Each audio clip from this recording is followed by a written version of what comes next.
Welcome back, Rich Nation. My name is AJ, and we're going to be watching another One Punch Man Season 2 episode 11. We have one more left. It's crazy. The show is not really that long. I don't know how long we're going to have to wait for Season 3, which kind of sucks, but because I've thoroughly enjoyed this show. If you guys did not know, we are going to be starting Mob Psycho. Fun. I can't wait, but we're going to be finishing up this show. And if you guys are new to the channel, make sure you subscribe, smash that like button. Feel free to follow me at AJRich123 on Twitter. I'd appreciate that. And let's go ahead and start. Oh yeah, Garo is surrounded. Really sucks to be in a spot like he's in right now. But it's understandable when you attack every hero you come up against.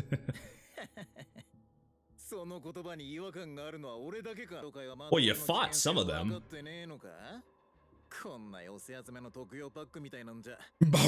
The bargain bin.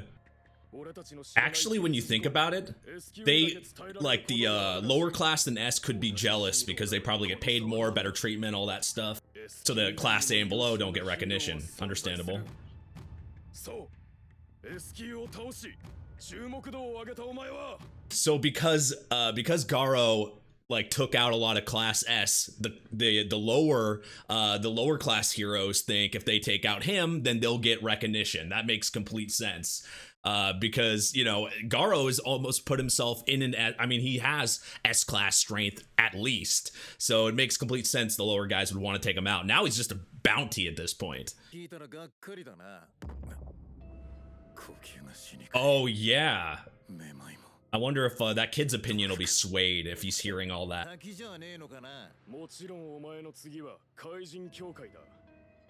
They see him as a priority over it. Interesting. He's so determined to have himself classified as that.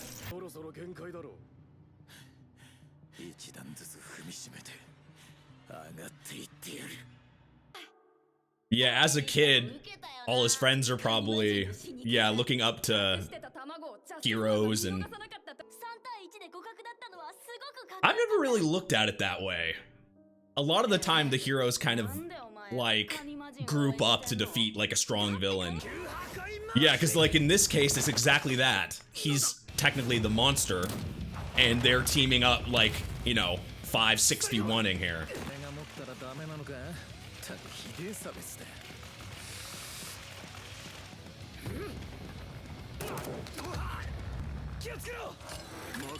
Look out for the bouncing ball.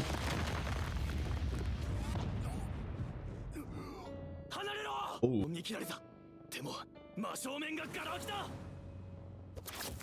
It's impressive being like this hurt and being able to fight this many at once.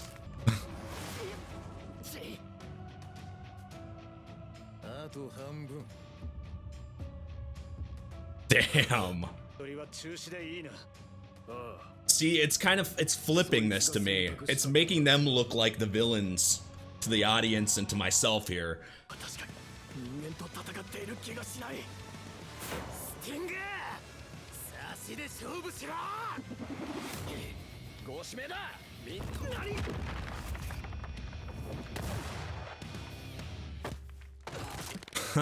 They probably can't 1v1 him at this point. That's a lot of shots. Yeah, don't worry about the forest.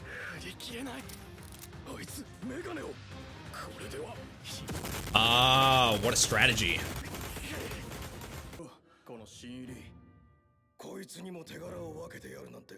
Because he's technically just being like a meat shield. Saitama showing up at the right time. I like how a lot of these guys are having these Saitama moments.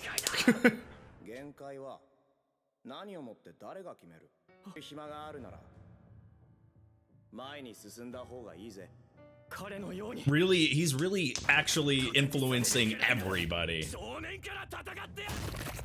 Ooh!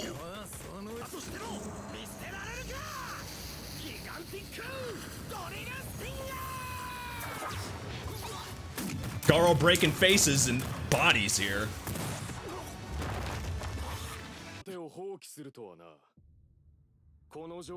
Wow, he saw everybody else's meat shields. Wouldn't that make yourself kind of a monster as well?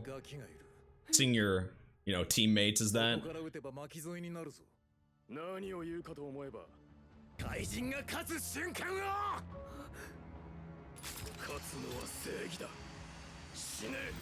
But what really is justice when it comes to this?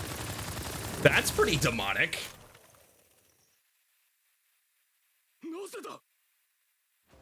I mean, what about the hostage?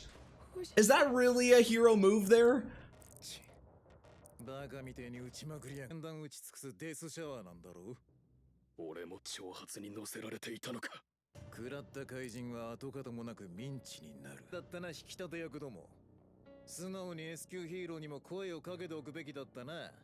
I would think they're a bit, you know, preoccupied at this point. Yeah, when you have a ranking system like that, it can be like that. Technically, everybody does.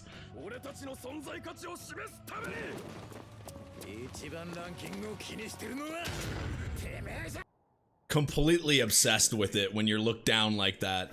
Everybody else gets the credit. I wonder if it's gonna sway this kid's opinion, though.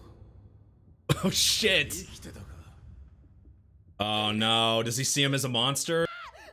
Oh. If he wasn't standing there, that gunshot would have destroyed the entire thing. I mean...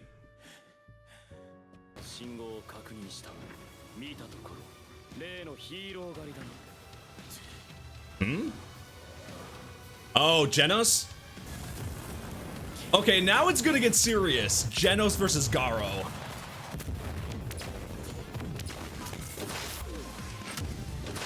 Garo's at a severe disadvantage.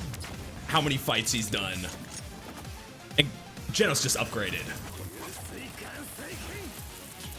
Holy shit.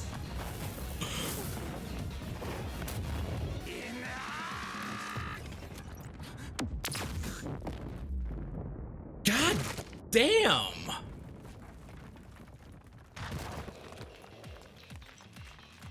He's upgraded and serious. Yeah, he's really pissed, really mad, but even with Genos' upgrades, I really think Garo is truly a beast. Maybe not necessarily a monster, because he's really not a bad guy, but he's kind of just placed in that. But Genos versus Garo, oh my god. And meanwhile, Saitama and King are just playing video games. Look, it's just as epic. Look at those button pushes.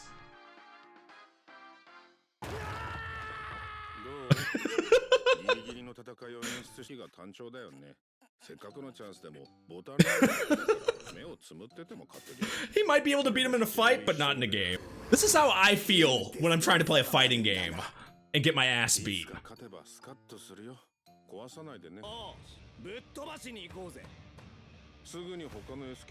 Well, that's negative. Poor Saitama. He needed to beat something. It's, you know, he knows it can do it in real life, but oh, duplicating the dog. Yup. He's a cyborg, even if he's disconnected. That's not the kind of choking you'd want. Nobody wants to be choked like that.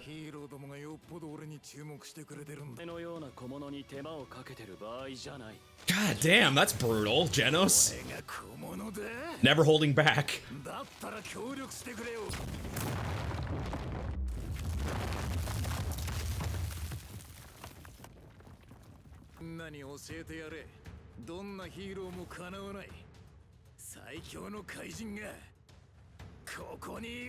God. Oh. Holy shit, the monsters are backing him up? Why is his hair color different? What is going on here? Is this some reverse form of Super Saiyan? What is going on? He technically isn't.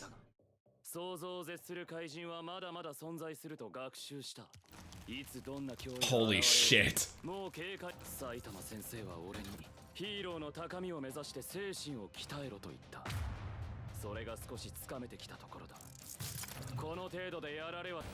Yep.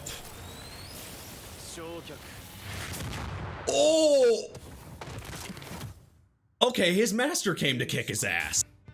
I think Genos would probably be useful helping elsewhere.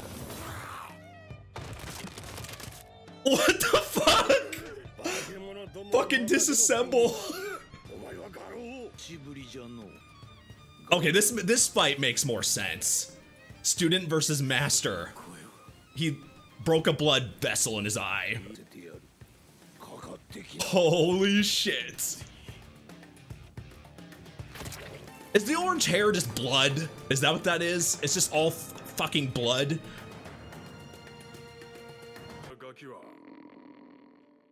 Does this guy always look like this? Like he even as a kid, he looked like he was 40? You can tell he cared about him.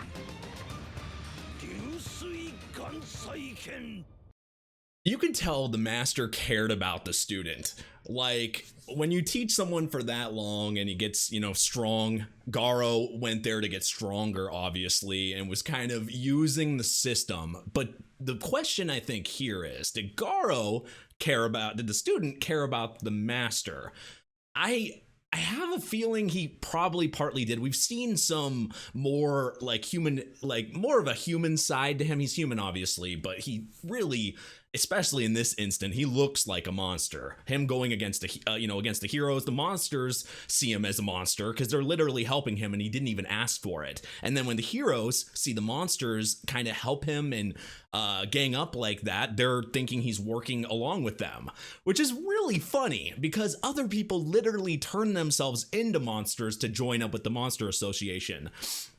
But with Garo, he didn't. He's not even asking for their help. He'd rather do it himself in this instance and kind of show the heroes that, you know, he is a monster and he can defeat any of them. Even when all these heroes are ganging up against him, these Class A's, it's funny, in the beginning of the episode, the Class A's are like kind of, I would say, a little jealous of the higher class. So that's why they kind of wanted to do it themselves and, you know, and fight Garo in this instance. But man, Garo kind of showed them all and was able, even though he's defeated, he's able to take on all these heroes himself. But the kid, even though the kid watched and, you know, saw everything, before he was looking at Garo as just a normal person. But when he saw all these people he looked up to be defeated by Garo, and that kind of face he had, it just he saw him as a monster. And that part kind of was sad, in my opinion. I was really hoping the kid would see him as a hero, especially when that Gatling gun attack happened, the darkness, and it just like, he didn't care about the hostage at all at that point. He just cared about winning, and it like destroyed everything around. I thought his opinion might change, and Garo's there obviously blocking that and kind of defending him at that point. But he didn't see it like that, and it was just a little sad. I don't know. What do you guys think about that? It was a little sad to me. Even though I guess it's understandable why the kid would see him as a monster at that point. And he's obviously trying to make himself look like a monster, but I was really hoping he would look up to him. But it obviously didn't go that way. Then can anyone explain the orange hair too? Is that just a drawing? Is that like an artistic choice? Did he go opposite Super Saiyan, or is that just fucking blood all over his hair? Whatever the case is, it's just funny that they go with the hair color change. Maybe it's just a tribute to going Super Saiyan or some form of transformation. But I thought that was an interesting choice. But I've really kind of turned to root for Garo. But when Genos jumped in, it was harder to root for him. Then it was different when these heroes that are fighting kind of ganging up on him and stuff. It was easier to root for him. But when Genos joined in, and Genos we've rooted for since the very beginning of the show, and he's kind of the hero's hero. It was harder to root for him, but I still kind of saw them as equals fighting against each other, but I think this kind of went up with Garo, student versus master. I think this is more of a fight that I think needs to happen. Now, do I want a Saitama versus Garo fight? Yes, obviously I think that would be great, but I think it'll be anticlimactic because I think Saitama obviously will beat him. So if we want a legitimate fight, Genos versus Garo is a great fight. And now this fight, Bong versus Garo, makes a lot more sense. So if we wanted a last fight there, that makes sense. Now, Saitama is worried about Genos, so I think he's going to show up. But what about, we had this, there's only one episode left, and we have this build up towards the Monster Association taking over and stuff in the S-Class. There's only one episode left. How is that, like, how do you do all this at once? There's supposed to be, Garo versus Bong, and Saitama's supposedly going that way. So how are you going to do all this in one episode? I think that's an achievement if they're able to handle all that in 20 minutes. Because how do you clean up the Monster Association thing? Or are we going to have to wait until season 3 to find that? Would suck. Because I don't see that being able to clean up that fast unless they really go at lightning speed. But anyway, guys, if you're new to the channel, make sure you subscribe, smash that like button. Thank you for joining me. I appreciate it. We got one more episode left. You can check out my Patreon at patreon.com/AJRich123. Thank you for watching, and I'll see you guys next time. Bye-bye.